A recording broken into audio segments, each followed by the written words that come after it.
Hi guys, welcome back to the channel. Today we are going to take a look at the extension work being done at the Sangster International Airport on the runway.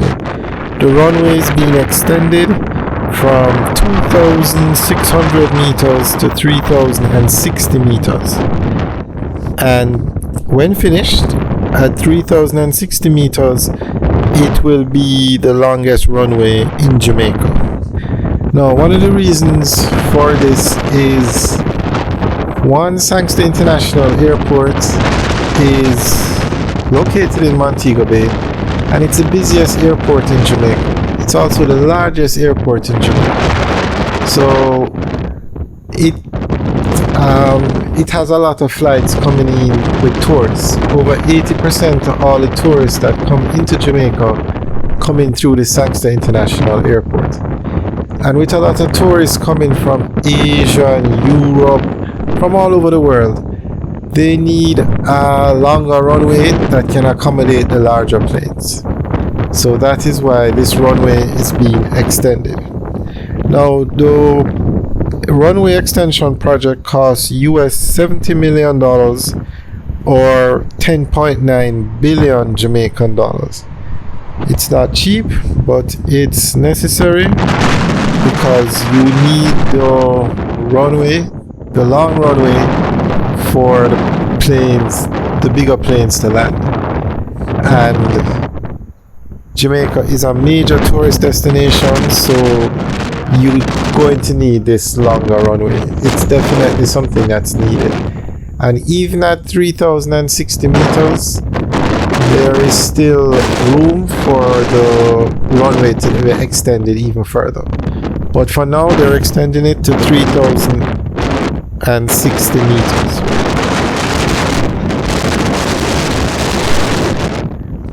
Okay, so they have something called TORA, which is a takeoff runway area, the actual takeoff and runway area, and that is what's going to be 3,060 meters.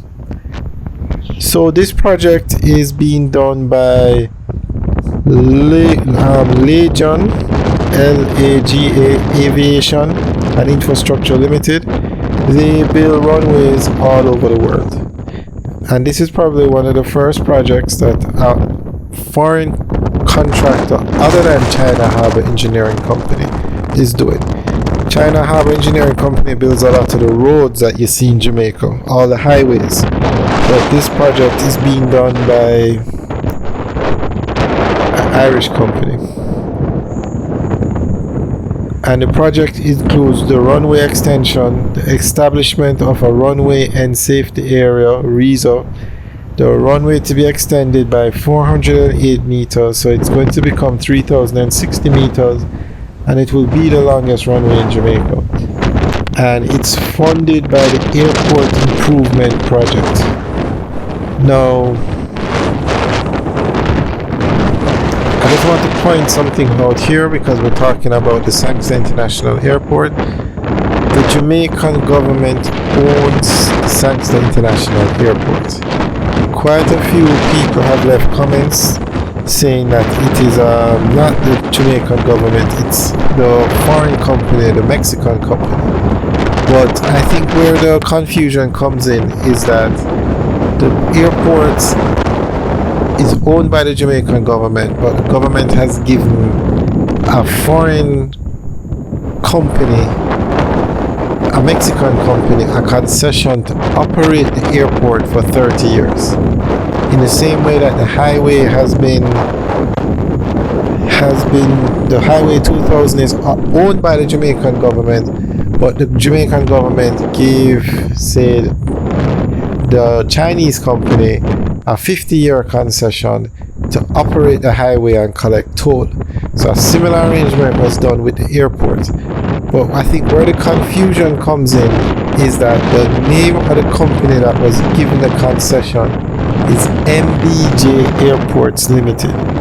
So that, I think, has confused some persons, making them think that MBJ Airports, which is the company that the Mexican company set up to operate the airport, it's basically MBJ Airports Limited is the foreign companies. It's two, a Mexican company, another one, and another one, that they were given a concession to operate the airport. I think that has confused people because of the name.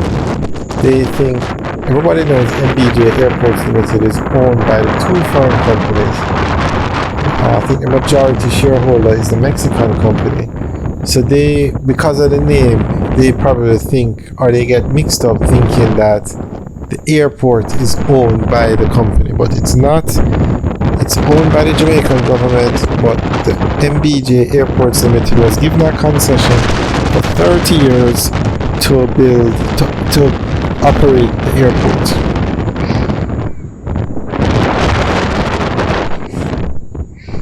And before this runway is extended, the Sangster International Airport had about 9 million visitors or persons using it every year. So with the runway being extended, you're going to get even more visitors, because what's going to happen now is the bigger planes can now fly straight to Jamaica because they have a longer runway on which to land. But what's happening before is that you'd have to get a connecting flight somewhere. So let's say a plane coming from Asia would have to fly to, say, Miami, and then the persons get on a flight from Miami to Jamaica. But with this new runway, they can fly straight to Jamaica, and it will make life so much easier. Now, this runway is going to be finished sometime this year. As you can see, they've actually started to pave it. And when we said earlier that this is the busiest airport in Jamaica, just for the time that we were making these videos, we saw at least 8 planes take off or land, and that was really impressive. I was actually very surprised to see just how busy the airport was. I didn't realize it was so busy, but you guys, I'm not sure if this video picked up all the planes landing, but you saw how active this airport is. But as you can see, the runway looks almost finished. It looks like they're paving it. So maybe it's just the area around the runway that they need to work on. But the good thing is, there's a lot more space for further expansion of this runway. It would be nice if we could get to 3,600 meters, because at that size, any plane can land on it. There'll be no limitations as to runway space when they get to 3,600 meters. Alright guys, thanks for watching. Remember to like, share and subscribe. Have a good day.